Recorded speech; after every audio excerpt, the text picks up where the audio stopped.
السلام عليكم، ازيكم عاملين ايه؟ النهارده ان شاء الله الفيديو بتاعنا عن السمك. هنعمل سمك لان طبعا زهقنا بقى من اللحوم والكفته والحاجات دي، فقلنا تغيير. جبنا سمك مكرونه ونضفناه كويس جدا جدا زي ما انتم شايفين كده، وسمك بولتي جميل جدا في الاسواق اليومين دول. نضفناهم كويس زي ما انتم شايفين، فتحناهم وملحناه بملح وثوم وكمون وليمون، وسبناهم. المفروض نسيبهم على الاقل ساعتين في التتبيله بتاعتهم علشان ياخدوا الطعم، وسبناهم ونسيبهم يتبلوا شويه. ويا ريت اللي اول مره يشوفني يشترك في القناه ويصلي على رسول الله، اللهم صل وسلم وبارك على سيدنا محمد وعلى اله وصحبه وسلم. اللهم ارزقنا البركه يا رب العالمين، اللهم امين يا رب العالمين. هنعمل معاه مع السمك، طبعا السمك ما يحلاش غير بالرز. في ناس بتحب تاكل السمك بالعيش، انا وولادي بيحبوا ياكلوه مع الرز، رز بالبصل. قطعنا بصلتين انا حضراتكم شايفين كده، ولازم بقى البصل بتاع السمك يحمر، يسموه رز الصيادية. وحطينا معلقتين زيت وبدأنا نحمر البصل زي ما انتم شايفين.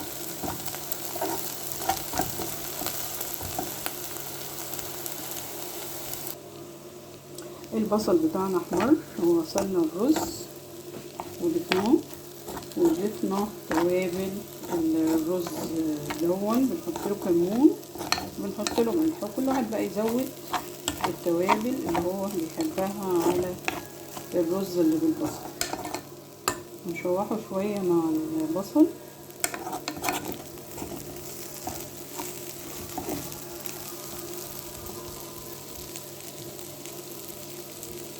اللهم صل وسلم وبارك على سيدنا محمد وعلى اله وصحبه وسلم. بعد كده نسقي الرز بتاعنا.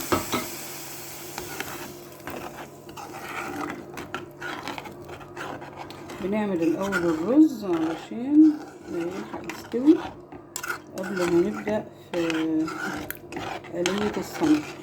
السمك برضو يكون خد وقته في التتبيله.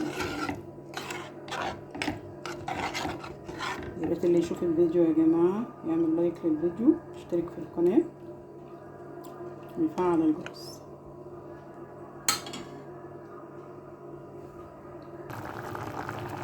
اول ما الرز بتاعنا الميه تغلي ويبدا يتشرب، هننقله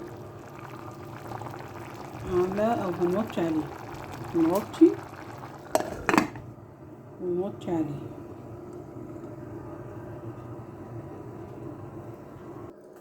سيبنا الرز يستوي وبدأنا نجهز المخللات اللي هناكلها جنب السمك والرز.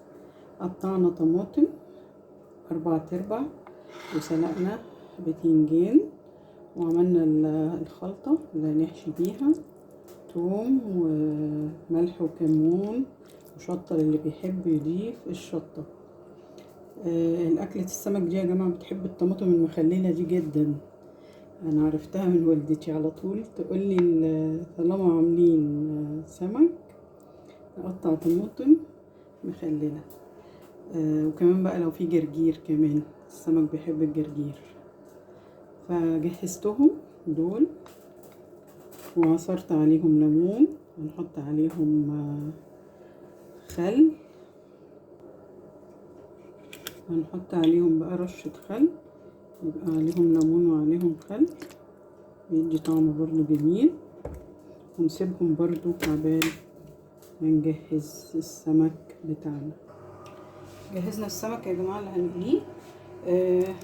نحط كده الدقيق، نحط شويه دقيق على كيس بحيث ان احنا لما نخلص نرمي الكيس كله بالدقيق اللي اتبقى، لان دقيق السمك مش بينفع ان احنا نستخدمه في حاجه تانية. وهنبدا نقليه. سمك المكرونه كمان عايزه اقول لكم ان هو بيحتاج نار عاليه علشان هو فيه دسامه، فممكن يتهري مننا. فبعد ما عملناه في الفرن كده هنحطه بقى على طول في الزيت بتاعنا ونبدا نقليه. ما نملاش برضو الطاسه بتاعتنا قوي علشان يقرمش ويبقى مقرمش وميبقاش طري.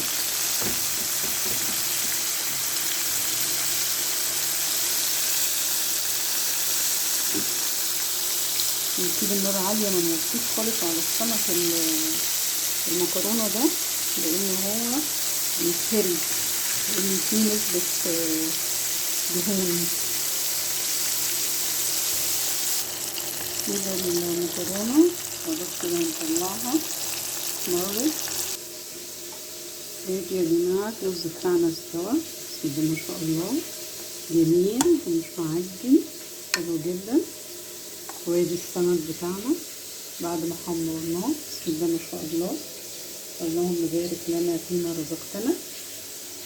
وادي البتنجان والطماطم المخللة، وكمان عملنا سلطة طحينة للناس اللي بتحب تاكل سلطة طحينة جنب الأكل.